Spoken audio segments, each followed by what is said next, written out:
জীবনের পথটা অনেকটা এই রেল লাইনের মতো। সামনে এগিয়ে চলতে হয়, পেছনে ফেরা যায় না।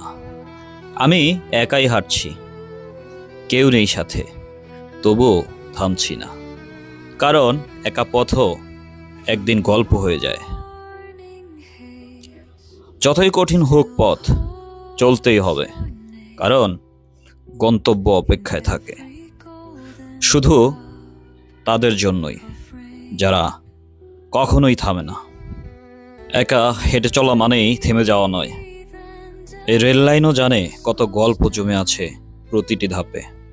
আমি হাঁটছি কারণ আমি জানি একদিন এই পথই হবে আমার গন্তব্যের সাথী।